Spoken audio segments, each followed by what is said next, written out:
10 signs of self-sacrificing mothers. Psychologist Yulia Latunenko is with you, and today we will talk about self-sacrifice in motherhood.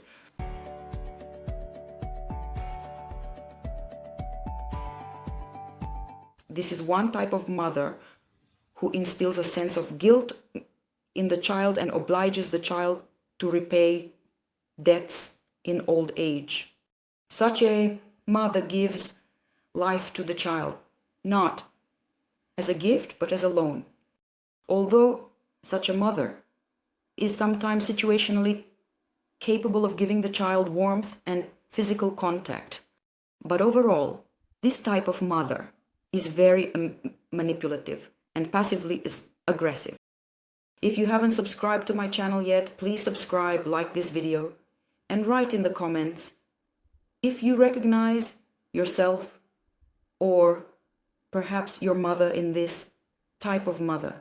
Let's start with the first sign. This is manipulation based on the child's guilt. The mother conveys a message to the child: don't hurt me. I'm already suffering because of you. Such a mother always talks about her suffering and manipulates gratitude. She often says, look how much I've done for you and you are ungrateful. Such mothers say, if it weren't for you, I wouldn't be living with your father. If it weren't for you, I would have received a better education. If it weren't for you, I would have had a completely different, happier life. The child develops a deep sense of guilt for being born, for their very existence. The second sign of a sacrificial mother: she perceives her child as her property, as her support in old age. Such a mother raises a servant for herself in her old age. She expects the child to fully cater to her needs and conveys this well-known glass of water. You won't even bring me a glass of water in my old age. In this way, she further instills a sense of guilt in the child and obliges the child to repay these debts by becoming a mother to her own mother. The third sign of a sacrificial mother: of course, she is immature. She has her own childhood traumas that she is not aware of. She seems like a very small, helpless girl who can't manage on her own. Therefore, she always complains about life and tries to make the child,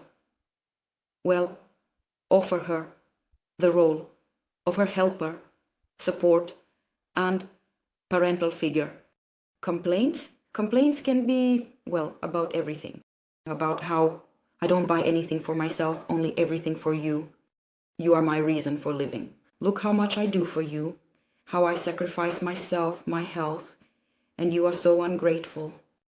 Complaints about health, and there may even be threats that if you don't behave the way I want, I might get sick and die.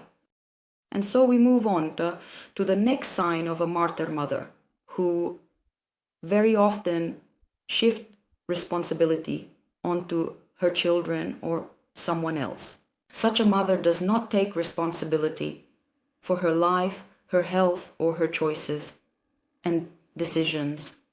The fifth sign: a martyr mother is quite narcissistic, but this narcissism takes a hidden form.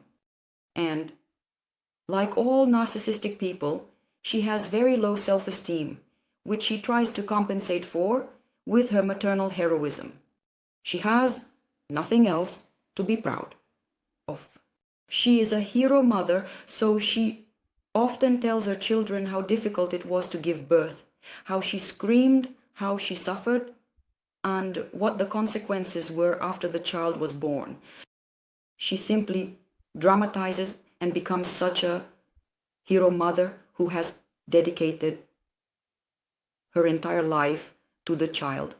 Next, we have 5 more signs of a sacrificial mother. But before I continue, I remind you that it is very important for you to subscribe to my channel, like this video, and comment. Any of your activity is very valuable to me. So next, the 6th sign of a sacrificial mother. such a mother, such a woman, she provokes irritation and heat in any environment. And these are such ambivalent, mixed feelings. On one hand, you feel very sorry for her, but on the other hand, she is irritating because she complains, but changes nothing. She seems to enjoy complaining and being dissatisfied with her life, circumstances, and some external factors. But she never sees the reason within herself, and it turns out that she is seemingly stuck in that self-pity and victimhood.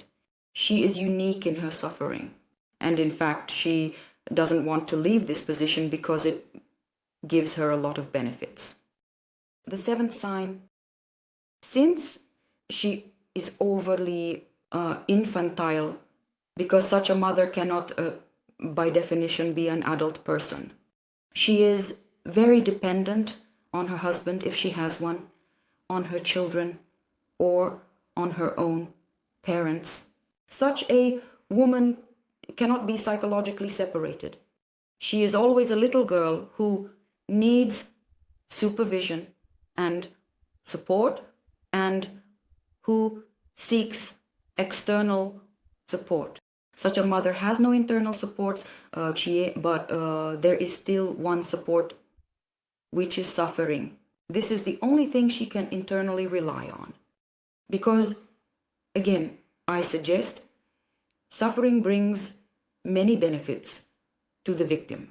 So what are these benefits? The person suffers, but they don't want to suffer. And here is the ninth sign. The victim always has a lot of power. This is the main benefit that sacrificial mother has. By provoking feelings of guilt and reproaching her children for ingratitude, she controls them and increasingly gains power over them through guilt.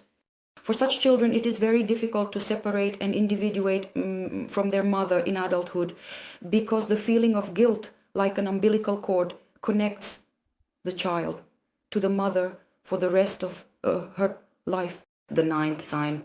Such a mother is prone to Masochism. That is, working through this trait in character is very difficult, because Masochism is pain from which a person derives a pleasure.